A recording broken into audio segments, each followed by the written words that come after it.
Hello friends, అందరికీ నమస్తే.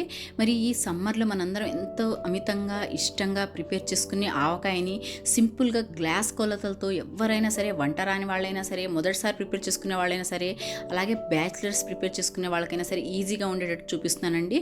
మరి దీన్ని ఎలా ప్రిపేర్ చేసుకోవాలో చూసేద్దాము. ఇక్కడ చూడండి, బాగా పుల్లగా ఫ్రెష్గా ఉన్న 4 మామిడికాయలని తీసుకుంటున్నాను. వీటిని శుభ్రంగా కడిగేసుకొని తుడిచేసుకొని నీడలో ఒక అరగంట పాటు ఆరపెట్టుకోవాలి. కాయలు అనేవి ఫ్రెష్గా పుల్లగా ఉండేటట్టు చూసుకోవాలి. ముక్కల్ని ఈ విధంగా మీడియం సైజులో లేదా మీకు కావాల్సిన సైజులో చేసుకోండి. నాకైతే ఈ గ్లాస్తో 5 గ్లాసుల ముక్కలు అయినాయండి.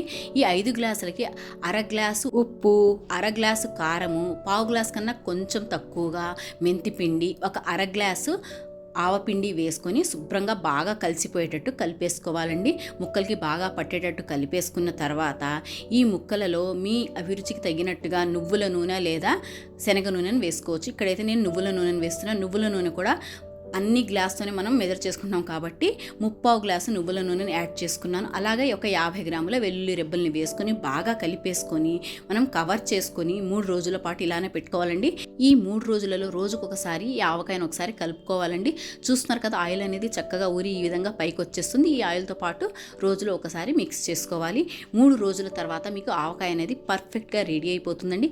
అప్పుడు ఈ ఆవకాయని మీరు మీకు ఇష్టం వచ్చిన గాజు సీసా లేదా జాడీలో స్టోర్ చేసుకొని దీన్ని మీరు అమృతం లాగా చక్కగా ఎంజాయ్ చేసేయడమే. మరి మనం నెక్స్ట్ 5 కేజీల ఆవకాయను కూడా ఎలా తయారు చేసుకోవాలి పర్ఫెక్ట్ కొలతలతో నెక్స్ట్ వీడియో అనేది పోస్ట్ చేస్తాను. ఈ వీడియో నచ్చినట్లయితే తప్పకుండా ఒక లైక్ చేయండి. అలాగే మన ఛానల్ని సబ్స్క్రైబ్ చేసుకోండి. కొత్త ఆవకాయని మీరు కూడా నాలాగా ఫ్రెండ్స్తో రిలేటివ్స్తో షేర్ చేసుకొని ఎంజాయ్ చేయండి. చాలా బాగుంటుంది. Thank you.